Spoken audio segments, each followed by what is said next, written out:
Respected chairman साहब, मैं आपका शुक्रिया अदा करता हूं कि आपने हमें मौका दिया। मैं आसाम से AUDF पार्टी की तरफ से आया हूं और हम ये कहना चाहते हैं कि प्राइम प्रेसिडेंट ऑफ इंडिया के स्पीच को हम 100% सपोर्ट कर रहे हैं। हम शुक्रिया अदा करते हैं कि उन्होंने बहुत अच्छा प्रोग्राम बनाया, लेकिन कुछ चीज़ें हमारे हिसाब से हमारे आसाम के लिए, क्योंकि I am belong from Assam, और धुबड़ी जो आसाम का सबसे ज़्यादा निग्लेक्टेड एरिया है, ऐसा एरिया है सर कि जहां मैंने जब MLA में बना तो मैंने फर्स्ट क्वेश्चन जब दिया कि मेरे एरिया में कितनी गवर्नमेंट की गाड़ियां चलती है, तो आज 21st सेंचुरी में कहते हुए लज्जा आती है कि जवाब ये मिला कि उस एरिया में गाड़ी चलने का लायक कोई रास्ता ही नहीं है। 60 साल की आज़ादी के बाद अगर हम कहते हैं कि हम जो है चांद के ऊपर पहुंच रहे हैं, हम आसाम इंडिया को तरक्की कराना चाहते हैं और ऐसे इलाके मौजूद हो जहां बिजली ना हो, आज के ज़माने में आज़ादी के 60 साल के बाद सड़क ना हो, लोगों को पीने के लिए पानी ना हो, बिजली ना हो, तो उसको कैसे हम तरक्की याफ्ता मुल्क कह सकते हैं। यकीनन प्राइम मिनिस्टर साहब बहुत अच्छे प्रोग्राम ले रहे हैं, बड़े अच्छे अच्छे प्रोग्राम्स हैं, लेकिन ये इम्प्लीमेंट अगर नहीं होंगे सर, अभी जैसे हमारे कश्मीरी भाई कह रहे थे, मैं 100% उनसे सहमत हूँ कि जिस तरीके से, और ये एक कहानी नहीं है, ये घर घर की कहानी है, हर स्टेट की ये कहानी है, हर जगह। ठीक है, बड़े शहरों के लोग, बड़े कुछ पूंजीपति लोग इन प्रोग्रामों से जरूर फायदा उठा रहे हैं, वो बड़े और बड़े पूंजीपति हो रहे हैं, लेकिन गरीबों का क्या हाल हो रहा है देखना यह है कि जब तक इस मुल्क का गरीब अगर आगे नहीं बढ़ेगा, गांधी जी के कहने हिसाब से गांव के लोग अगर आगे नहीं बढ़ेंगे, तो इस देश की तरक्की कैसे होगी। हमारे आसाम का सबसे बड़ा मसला चेयरमैन साहब फ्लड और इरोशन है।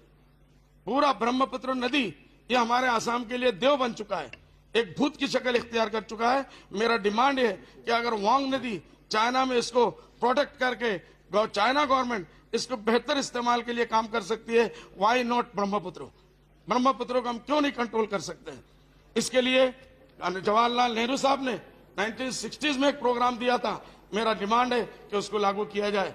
राजीव गांधी जी ने दिया था, उसको लागू किया जाए और इस भूत से हमारी निजात दिलाया जाए।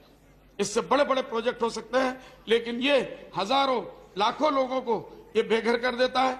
यहीं से चेयरमैन साहब मैं कहना चाहूंगा, आज जो आसाम का बांग्लादेशी का मसला है, आज फॉरेनर्स का इशू है, इसका 90% इसकी वजह ये ब्रह्मपुत्र है। अगर इस ब्रह्मपुत्र को कंट्रोल कर लिया जाए, फ्लड और इरोशन को कंट्रोल कर लिया जाए, डिस्प्लेस पर्सन को अगर उनके सर्टिफिकेट दे दिए जाए, तो ये मसाइल बहुत हद तक कंट्रोल हो सकते हैं। चेयरमैन साहब, मैं ये कहना चाहूंगा आपके माध्यम से कि इस चीजों के ऊपर गवर्नमेंट ऑफ इंडिया सीरियसली इसके ऊपर चिंता करें। दूसरी बात जो हमारे आसाम में है, मैं ये कहना चाहूंगा बड़े अफसोस के साथ कि सारी दुनिया, पूरे हिंदुस्तान में इंडस्ट्रियल डेवलपमेंट ग्रोथ के ऊपर हर रोज नए इंडस्ट्रीज बनते हैं। हमारे आसाम में लास्ट असेंबली में मैं था, हमारे इंडस्ट्रियल मिनिस्टर साहब ने यह कहा कि 19,000 से ज्यादा इंडस्ट्री आसाम में बंद हो चुकी है। कैसे अनएम्प्लॉयमेंट का मसला हम हल करेंगे, कैसे बेरोजगारी दूर होगी। माइनॉरिटीज की जहां तक बात आती है, तो हमारे आसाम में माइनॉरिटीज के अंदर टी गार्डन के लोग मुस्लिम माइनॉरिटी के बाद सबसे बड़े माइनॉरिटीज है। कुछ राजवंशी है, दिमासा है, कार्बी है, हमारे बंगाली भाई है, इनकी समस्याओं को कौन देखेगा।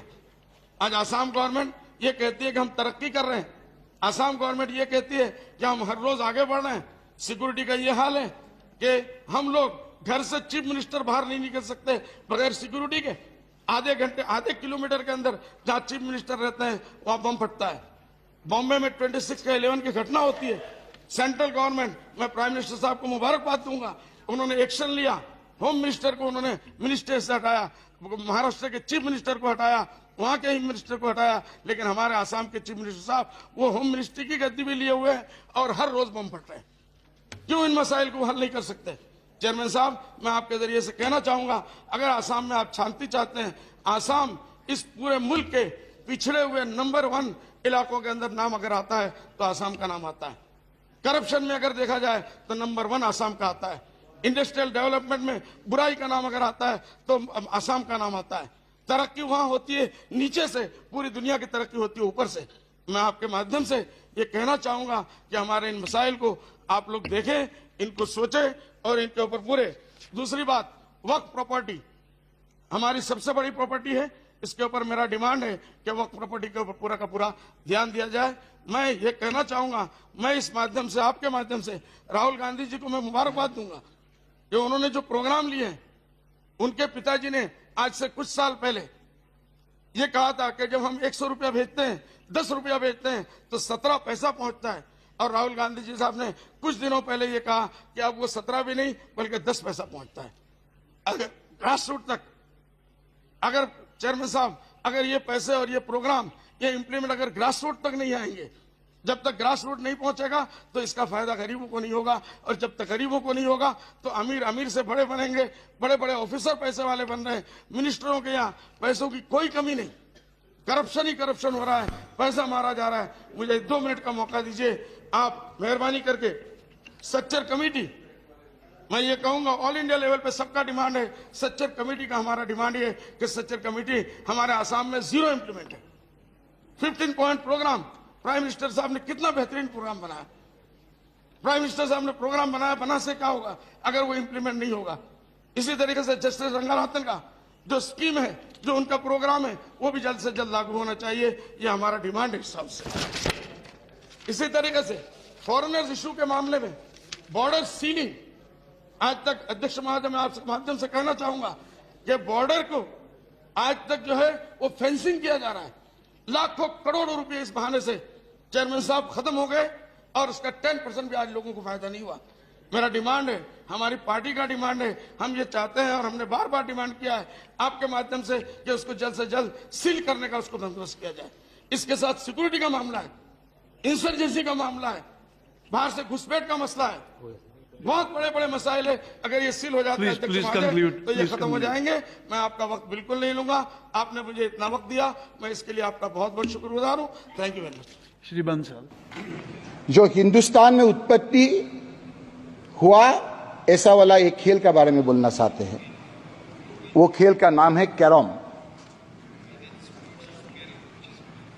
बहुत लोग हंसते हैं कैरम के लिए, लेकिन आज कैरम का चर्चा होने का बाद हम लोग का जो गरीब लड़का है, जो गांव में अच्छा करके कैरम खेलता है, वो लोग भी थोड़ा अच्छा करके खेल के घर चलने का एक माहौल बनाने का एक अवसर मिलेगा। क्योंकि हम लोग बहुत नहीं जानते हैं कि कैरम खेलने का बाद नौकरी मिलते हैं। नौकरी कहां मिलते हैं? एयर इंडिया में कैरम का खिलाड़ी नौकरी मिलते हैं। कहां मिलते हैं? BSNL में मिलते हैं। कहां मिलते हैं? कैट में मिलते हैं, DSCB में मिलते हैं, डिपार्टमेंट ऑफ ऑटोमेटिक एनर्जी में मिलते हैं, जॉइंट इरिगेशन में मिलते हैं, LIC SBBP में मिलता है, मेजर पोर्ट्स में मिलते हैं, नाबार्ड स्पोर्ट्स एंड कल्चर में मिलते हैं, PSBP मिलते हैं, रिसर्च बैंक ऑफ इंडिया में मिलते हैं, CCSE मिलते हैं, AAI भी मिलते हैं। ये गरीब लड़के लोग खेलते हैं। और ये भी हम लोग बहुत नहीं जानते, हम जानते हैं कि कैरम खेल के अर्जुन अवार्ड भी मिलते हैं।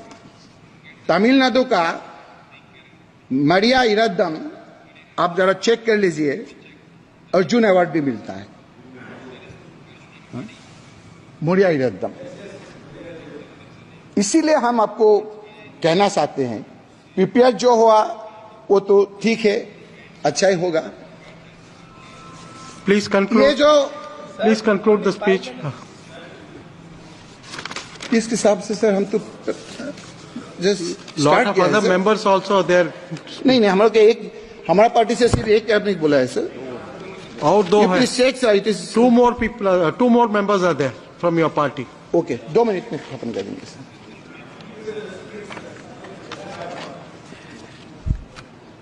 सर,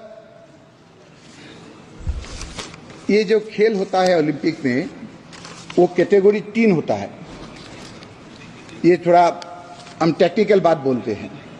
ये कैटेगरी क्या होता है? फर्स्ट कैटेगरी जो होता है इसको हाई प्रायोरिटी बोलता है, सेकंड कैटेगरी को सेकंड प्रायोरिटी बोलता है, और थर्ड को अदर्स बोलता है। ये जो कैरम खेल है, ये अभी तक आपको प्रायोरिटी लिस्ट में नहीं है। आप ज्यादा टाइम नहीं दिया, इसीलिए हम सिर्फ आपको एक ही बात बोल के हम खत्म करते हैं। जो हम कैरम जो जितना आपका क्राइटेरिया है, ऑल क्राइटेरिया वो फुलफिल करके रखा है। इसीलिए I urge the government of India, the all India carrom federation have fulfilled all the formalities. Now I request, despite all India Carrom Federations fulfilling conclude, all criteria of parties priority category, but Carrom is still in Already you others have concluded category. your I 2 minutes. request, Please conclude. please Already you have taken include 2 Carrom minutes. as a priority game of Thank you. Olympic. Thank you, sir. Shri Malvinder Singh Kang.